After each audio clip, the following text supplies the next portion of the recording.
तो वायुमंडल की संरचना, ठीक है, तो वायुमंडल की संरचना सर्वत्र एक समान नहीं है। इनमें ऊंचाई, अक्षांश, ऋतु तथा अवधि के अनुसार परिवर्तन होते रहते हैं। हाइड्रोजन तथा हीलियम जैसी हल्की गैसें वायुमंडल के ऊपरी भाग में अधिक मात्रा में मिलती हैं, जबकि धरातल के निकट भारी गैसें नाइट्रोजन और ऑक्सीजन अधिक मात्रा में पाई जाती हैं। 10 किलोमीटर की ऊंचाई पर जलवाष्प की मात्रा बिल्कुल कम हो जाती है। 15 से 35 किलोमीटर की ऊंचाई तक ओजोन गैस का अधिकतर संकेंद्रण मिलता है, ठीक है। 80 से 100 किलोमीटर की ऊंचाई पर सूर्य के पराबैंगनी विकिरण से ऑक्सीजन के अणु टूटकर अन्य ऑक्सीजन कणों से मिलकर ओजोन की रक्षा करते हैं। ऋतुओं के अनुसार ओजोन गैस व जल वाष्प की मात्रा वायुमंडल में परिवर्तन होते रहते हैं, ठीक है। 50 अंश उत्तरी अक्षांश के उत्तर में ग्रीष्म ऋतु में ओजोन गैस अधिक, ठीक है, तथा भूमध्य रेखा पर कम पाई जाती है। शीत ऋतु में निम्न अक्षांशों के उच्च अक्षांशों के और ओजोन का स्थानांतरण होता रहता है। तो वायुमंडल में मिलने वाले जलवाष्प का तापमान से गहरा संबंध होता है। ग्रीष्म ऋतु में निम्न अक्षांशों में जलवाष्प अधिक है, ठीक है, तथा शीत ऋतु में कम जलवाष्प मिलता है। तो वायुमंडल की संरचना विभिन्न परतों द्वारा समझी जा सकती है, ठीक है। इसकी परत समझें या वायुमंडल की विशेषता भी समझ सकते हैं, इसको बोल सकते हैं, ठीक है। तो इसकी संरचना में देखा कि हमने नाइट्रोजन 78% है, ऑक्सीजन 20.99 है, ऑर्गन है 0.94 और अन्य है 0.04%। तो अब देखते हैं इसकी विशेषताएं, इसको परत के अनुसार समझा जाते हैं। तो वायुमंडल की विशेषताएं चलिए देखते हैं। तो वायुमंडल की परत और उसकी विशेषताएं में देखते हैं। सबसे पहले वायुमंडल को तो निम्न परतों में बांटा गया है। पहला है क्षोभ मंडल, ठीक है। क्षोभ मंडल यह वायुमंडल की सबसे निचली परत है। इसमें वायुमंडल के कुल आणविक भार का 75% भाग केंद्रित है।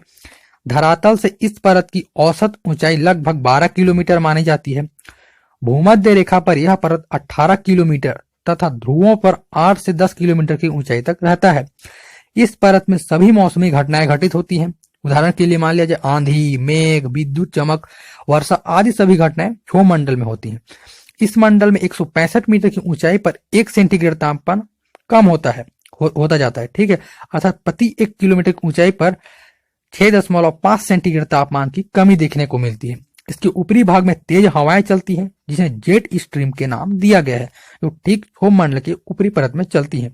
क्षोभ मंडल की ऊपरी सीमा पर एक संकेंद्रण परत है, जो क्षोभ मंडल को समताप मंडल से अलग करती है। इसे क्षोभ सीमा या ट्रोपोपॉज भी कहते हैं।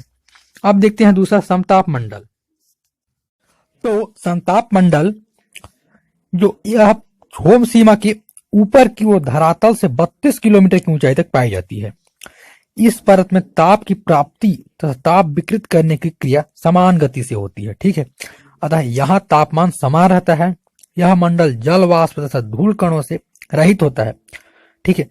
ध्रुवों पर इसकी मोटाई अधिक होती है तथा भूमध्य रेखा पर जो इसकी मोटाई कम पाई जाती है, ठीक है। मोटाई समताप मंडल में मेघ नहीं बनते, ठीक है, स्वच्छ रहता है, मेघ नहीं बनते। कभी कभी कुछ विशिष्ट मेघों की उत्पत्ति होती है, जिन्हें मुक्त मेघों की जननी या मदर ऑफ पियर्स क्लाउड्स भी कहते हैं।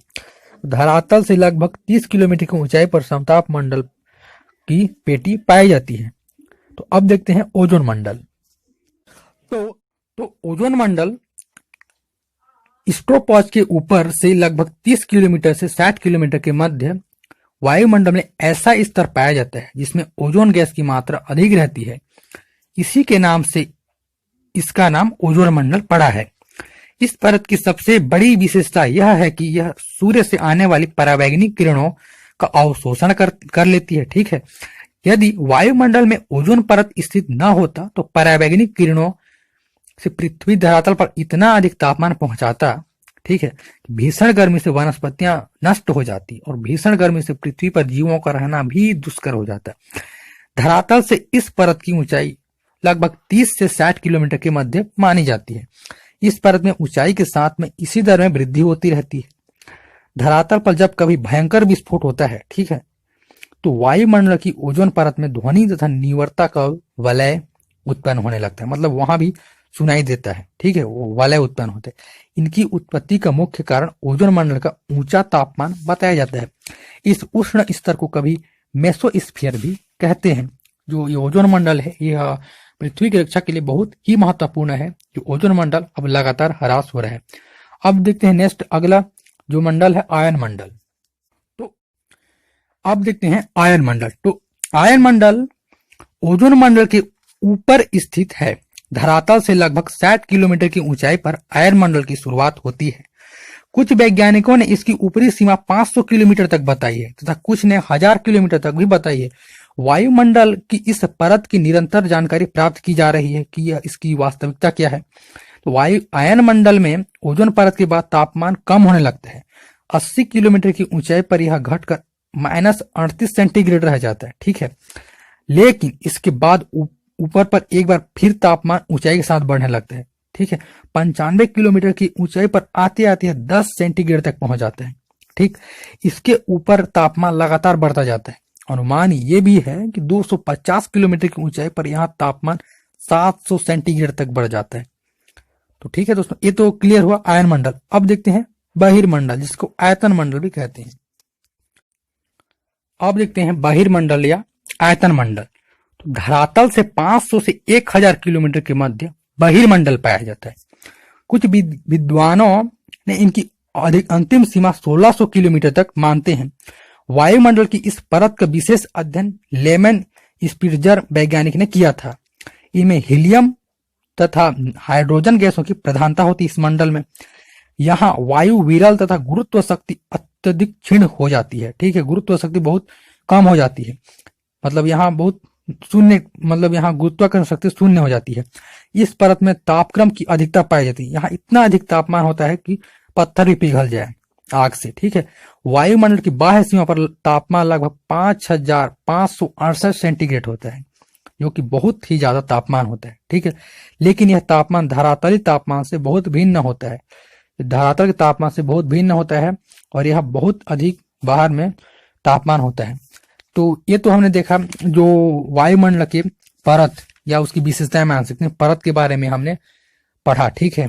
जो कि 5 भाग में बांटा गया इसको, क्षोभ मंडल, समताप मंडल, ओजोन मंडल, आयन मंडल, उसके बाद बहिर्मंडल। अब देखते हैं इसकी कुछ लक्षण या इसके कुछ गुण देख लेते हैं वायुमंडल के। तो इसके कुछ गुण देख लेते हैं वायुमंडल के। तो वायुमंडल वायु स्वादहीन, रंगहीन और गंधहीन है, ठीक है। यह गतिशील, नमनशील, प्रसारणी तथा संपीड़न भी है। इसमें गैसों की प्रधानता होती है। वायुमंडल का 98% से अधिक भाग केवल 2 गैसों में होता है, नाइट्रोजन और ऑक्सीजन से निर्मित है। वायुमंडल की चौथी जो विशेषता देख लेते हैं, धरातल से ऊंचाई में वृद्धि के साथ साथ गैसों का घनत्व भी कम होता जाता है, अर्थात पृथ्वी के जो निचले वाले भाग में ही गैसों का घनत्व अधिक है। धरातल पर सर्वत्र रूप से यह समान नहीं पाया जाता है, ठीक है। मतलब धरातल पर सर्वत्र समान है, लेकिन कहीं कहीं मोटाई है, कहीं पतला है, ठीक है। तो गुरुत्व बल के कारण इसको पृथ्वी से अलग भी नहीं कर सकते हम लोग, ठीक है। जब भी चाहे इसको अलग नहीं कर सकते हैं, यह प्रकृति का देन है, समझ सकते हैं। वायुमंडल में हवाएं, गैसें, तापक्रम, वायु भार, आर्द्रता आदि तत्व विद्यमान सदैव रहते हैं। दिन के समय वायुमंडल गर्म होता है तो रात्रि के समय में इसका विकिरण के कारण तापक्रम कम हो जाता है। वायुमंडल में विभिन्न प्रकार की मौसमी घटनाएं और मेघ, पवन, तूफान आदि पाए जाते हैं। तो ये तो हमने पढ़ा वायुमंडल के जो कुछ गुण थे, इसकी विशेषताएं समझ सकते हैं। विशेषताएं हमने पढ़ चुके हैं, लेकिन ये कुछ गुण थे जो इसमें विद्यमान है।